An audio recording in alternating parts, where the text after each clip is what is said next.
한 20년 전쯤에 웹상에 각자 개인의 홈페이지를 만드는 것이 유행하던 때가 있었습니다. 저도 만들어 봤었고 제가 아는 어떤 형님도 그 홈페이지를 만들었는데요. 그 형님이 당시 목사셨어요. 중고등부를 사역하는 목사셨는데 그 형님이 이렇게 그림 그리는 걸 좋아합니다. 그래서 자기가 사역하던 중고등부 사역하던 그 일상들을 이렇게 그림으로 그려서 자기 홈페이지에 게시하는 것을 즐겨보곤 했습니다. 그 내용 중에 이런 내용이 있더라고요. 그 어떤 아이가 이렇게 대사를 하는 겁니다. 그 그림이에요. 대사가 목사님 왜죠? 저는 수련회 때 은혜 받고 전도했는데 교회 가자고 했는데 애들한테 다굴당했어요. 그런 대사를 하더라고요. 제가 다굴이 뭔가 몰라가지고 찾아봤는데 다굴이라고 합니다. 그러니까 그것도 무슨 말인지 잘 모르겠어서 찾아보니까 많은 사람들한테 문매를 맞는 그런 거를 다굴이라고 표현한다 하더라고요. 여러분 그 학생의 대사를 표현해 한 말이지만은 그런 적 있지 않습니까? 내 나름대로 주님을 위해서 했다고 생각했던 일인데 그 일이 선으로 반응이 있기보다는 오히려 나를 힘들게 만드는 그런 상황이 초래되는 경우, 괜히 전도자가 말했다가 상대와 관계가 껄끄러지는 그런 경우, 슬슬 나를 피해 다니는 그 친구, 그런 여러 가지 것들을 보면서 여러분은 어떤 생각이 드십니까? 하나님 뜻대로 했는데 왜 주님의 뜻대로 한 게 선으로 이루어지지 않는가 하는 그런 의문 말이죠.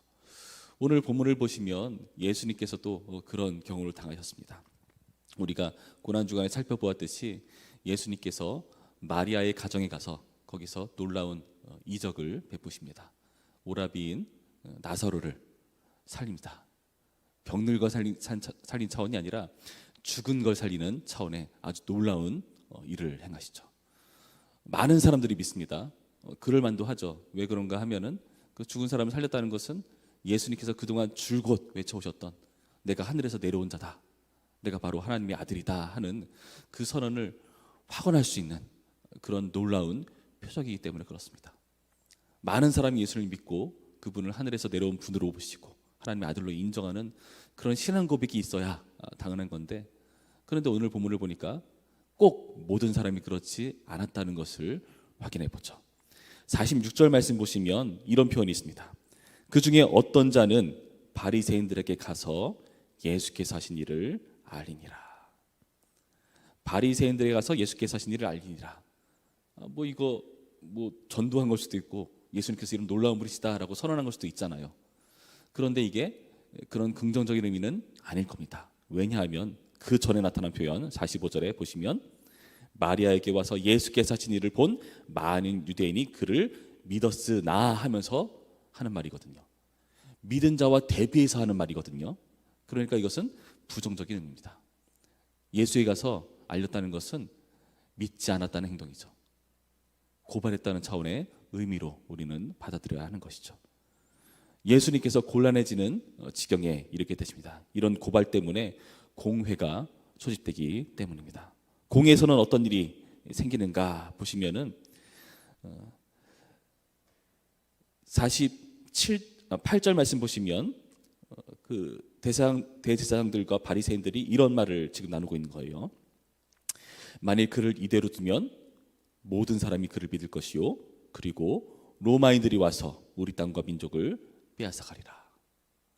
지금 이들이 공회를 소집해서 민족을 위한 그런 대담을 나누는 것처럼 보입니다. 근데 진짜 그래 보입니까?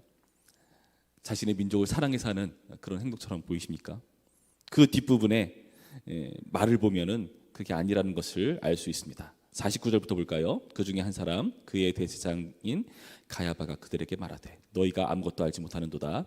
한 사람이 백성을 위하여 죽어서 온 민족이 망하지 않게 되는 것이 너희에게 유익한 줄을 생각하지 아니한도다 하였더니, 너희의 유익이라는 표현을 하고 있습니다. 그러니까 지금 그들이 논의한 것은 로마의 압제로부터 백성을 보호하기 위한 조치라기보다는 그러한 일들로 펼쳐지는 자신들의 기득권이 뺏기는 것에 대한 우려라는 것을 여러분 주목해 보셔야 한다는 거죠. 지금 이렇게 보시면서 어떤 생각이 드십니까? 예수님의 이런 놀라운 사역에 어떤 자들은 불신자로서 반응하고요, 또 어떤 자들은 기득권으로서 반응하는 모습을 봅니다. 여러분, 이러한 일들 때문에 어떤 일이 펼쳐집니까? 54절 이하의 말씀을 보시면은요, 예수님께서 드러나게 되지 못하십니다. 그래서 거기를 떠나서 에브라임에 가서 머무시는 모습. 그리고 사람들이 유대인의 그 유월절이 가까우니까, 그러니까 예루살렘으로 몰려오거든요. 거기서 서로 막 이야기를 나눠요. 어떤 얘기를 나누죠? 56절의 표현을 보면은 서로 말하되 너희 생각에는 어떠하냐? 그가 명절에 오지 아니하겠느냐. 무슨 말입니까? 50절 말씀 보시면 확실해지죠. 이는 대제사장들과 바리새인들이 누구든지 예수 있는 곳을 알거든 신고하여 잡게 하라 명령하여 스미러라. 삼엄해진 그러한 분위기. 예수님이 위기에 빠진, 그래서 이렇게 심각한 상황이 초래되었다는 것을 보여주고 있다는 겁니다. 예수님께서는 죽은 자를 살리셨습니다. 그렇게 해서 믿지 못하는 자들로 믿게 하시는 역사를 이루셨는데, 그 와중에 전개되는 또 다른 상황은 이렇게 위기에 빠지는 상황을 본다는 거죠. 여러분, 이 상황이 다름 아닌 우리도 비슷하게 겪는 상황이라는 것을 여러분 염두에 두셔야 됩니다. 예수님의 일을 하다가 당하는 곤란과 오해와 불편한 상황들 초래되곤 합니다. 우리가 주님 뜻대로 선을 행했는데, 그런 선을 행하려고 하다 보면은 어떨 때는 남들은 다 쉽게 하는, 오늘날의 기준에서는 죄라고 보지도 못할 만한 그런 당연한 일들을 우리는 때로는 피해를 감수하고 하지 않아야 되는 때도 생깁니다. 어떤 경우는 그게 불편해서 나의 유익을 포기해야 되는 때도 생기고요. 여러분, 이런 일들이 믿는 자에게 생기는 현실이라는 것을 여러분 잘 알지 않습니까? 제가 아는 어떤 분은 이렇게 곤란한 상황 때문에 회사에 중요한 직책이 있음에도 불구하고 회사의 일을 포기하고 떠나는 경우도 있었다고 들었습니다. 다름 아닌 우리의 이야기라는 겁니다. 여러분, 우리가 염려하고 절망하는 그런 상황들, 그게 다름 아닌 예수님도 당하신 이런 고난이라는 것을 여러분 보시기 바랍니다. 그러니까 무슨 말이죠? 잘 가고 있는 겁니다.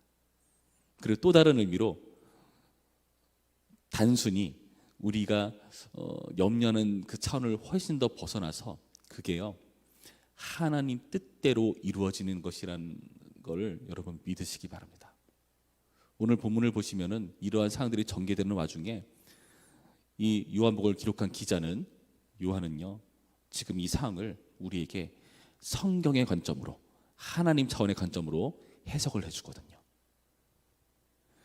51절 말씀 볼까요? 51절 말씀 보시면은 그 가야바가 했었던 그 제안에 대해서 지금 요한은 이렇게 해석을 해주고 있습니다. 우리 51절과 52절 한 목소리로 있습니다. 시작. 이 말을 스스로 함이 아니요 그의 대제사장이므로 예수께서 그 민족을 위하시고 또 그 민족만 위할 뿐 아니라 흩어진 하나님의 자녀를 모아 하나가 되게 하기 위하여 죽으실 것을 미리 말함이러라. 그 가야바의 제안이 단순히 기득권으로서 욕심에 따라 한 말이 아니라, 그것은 그가 대제사장으로서 한 예언이라고 해석해 준다는 거죠. 여러분, 대제사장은 어떤 일을 했습니까? 구약을 보면은 우림과 둠밈이라고 하는 우리가 정확히 알 수 없는 어떤 물질을 통해서 자기 백성들에게, 하나님의 백성들에게 하나님 뜻을 계시해 주는 역할을 대제사장이 했습니다. 그리고요, 때로는 예언도 하는 경우들을 종종 보곤 합니다. 대제사장으로서 한 예언으로 우리 가운데 제시해 준다는 것은 이것이 하나님의 뜻이라는 거죠. 그 하나님의 뜻의 성취가 어떤 일인가 보시면은 그 민족이 멸망당하지 않게 하는 것, 그것뿐만이 아니라 흩어진 하나님의 자녀를 모아 하나 되게 하는 것, 이를 위해서 죽으시는 하나님의 역사를 보여준다는 거죠. 예수님의 구속사역의 역사를 우리 가운데 보여주신다는 겁니다. 여러분, 이것이 바로 요한의 해석이라는 거죠. 예수님 죽으시는 것 안타까운 일이지만 그 죽으심이 하나님의 뜻입니다. 우리는 너무나 불편하고 힘든 죽음 아닙니까? 너무나 억울하지 않습니까? 자기 십자가를 지라고요? 희생하라고요? 하나님, 저는 그러기 싫은데요. 그런데 하나님께서 그것이 잘 가고 있는 것이고 하나님 뜻을 이루는 놀라운 역사라는 것을 우리 가운데 해석해 주고 계시다는 겁니다. 그 과정을 통해서 민족이 멸망당하지 않습니다. 이방인들이 교회라는 한 공동체로 묶이게 됩니다. 그렇게 해서 놀라운 역사가 바로 십자가를 통해 이루어지는 일이라는 것을 우리한테 보여주고 있다는 겁니다. 여러분, 그래서 우리가 선을 행하는데 이게 악으로 돌아온다 하는 것을 여러분 악으로 받지 마시기 바랍니다. 그게 선이에요. 그리고 여러분, 우리가 참 감사한 건 하나님께서 우리에게는 감당할 만한 시험을 허락하시기 때문에, 그리고 우리를 사랑하시기 때문에 우리에게 유익한 일을 행하십니다. 그렇죠? 하나님께서 우리를 창조하실 때 목적을 두시고 창조하셨어요. 창세 전부터 우리를 향한 계획이 있었습니다. 그래서 우리가 그 계획대로 살아가는 것이 바로 비전이고요. 그리고 하나님께서는 창조주시잖아요. 피조물은요, 어떨 때 가장 행복하냐 하면은 창조주의 목적대로 사는 것이 가장 행복한 길입니다. 그래서 우리는 이해할 수 없지만 어떤 사람은 순교를 영광으로 알고 그 길로 달려나가는 사람도 있고, 또 어떤 사람은 내가 생각했을 때는 별로 저거 좋은 일 같지 않은데 그 일을 행복하게 하는 사람이 있죠. 다른 사람들이 지금 새벽에 이 자리에 나 있는 우리를 이해하지 못할 겁니다. 그러나 이게 우리에게는 행복의 길이죠. 무슨 말입니까? 하나님의 뜻대로 가는 것이 선이자 우리의 행복이라는 것을 여러분 명심하셔야 된다는 거죠. 하나님의 관점으로 해석하라는 것을 오늘 보면 우리 가운데 보여주고 계시다는 겁니다. 여러분, 선악을 아는 일은요, 우리에게 허락된 게 아닙니다. 하나님께 허락된 고유의 권한이죠. 그래서 우리는 선악을 알게 한 나무 열매를 따먹어서는 안 되는 것이었습니다. 선악을 규정하는 일은 하나님의 권한입니다. 그래서요, 세상의 기준에서는 우리가 악을 받는 것처럼 보여도, 괴로움 당하는 것처럼 보여도 주님께서는 그것을 선으로 규정하시고요. 진짜 그렇습니다. 그것이 바로 우리에게 선이 됩니다. 그 결과를 우리는 주님 오시는 날에 확인하게 될 것이고, 그날 감사와 찬양과 기쁨과 경배가 우리 가운데 있지 않겠습니까?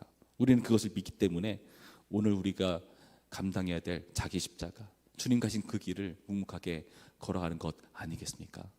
오늘의 말씀을 통해서 여러분, 오늘 선행하는 것을 주저하지 마시고 행하시기 바랍니다. 주님의 뜻대로 사는 것을 주저하지 마시고 그대로 행하시기 바랍니다. 아, 내가 이렇게 하면은 힘든 일이 생길 텐데, 불이익을 당할 텐데, 괴로울 텐데. 아니요. 주님께서 그 일을 선으로 해석하라고 말씀하시고요. 그게 훗날 우리의 영광이 될 것입니다. 우리 어저께 선극 봤잖아요. 연극 봤잖아요. 예수님의 손에 그 상처가요, 많은 사람들에게 감동을 자아내고 찬송을 받아내는 영광으로 역할을 하지 않습니까? 죽임당한 어린 양이 찬양받지 않습니까? 구원의 노래를 사람들이 그 상처를 보고 부르지 않습니까? 우리의 영광을 주님께서 만들어 주신 거죠. 영광의 상처 새기시는 그런 선이라는 것을 명심하시기 바랍니다. 그 상처는 악이 아니라 영광이요 선이라는 것을 믿고 오늘 하루도 주님의 뜻대로 살기로 다짐하고 용기를 내는 오늘의 말씀이기를 주님의 이름으로 축원합니다. 기도하겠습니다. 참 좋으신 하나님, 감사드립니다. 주님의 은혜 안에서 오늘 우리에게 주어진 자기 십자가를 지는 삶이 세상에서는 악이라 부를지 모르지만 천국에선 선으로 규정되는 놀라운 역사를 오늘의 본문을 통해 확인합니다. 주님, 오늘 하루 살아갈 때에 우리가 주님의 백성으로서 선을 행하며 살 수 있도록 인도하여 주시옵시고, 그 결과 하나님의 놀라운 영광을 우리 것으로 삼는 그런 기회라는 것을 명심하는 오늘 하루의 삶이 될 수 있도록 인도하여 주시옵소서. 감사드리며 예수님의 이름으로 기도했습니다. 아멘. 우리 다음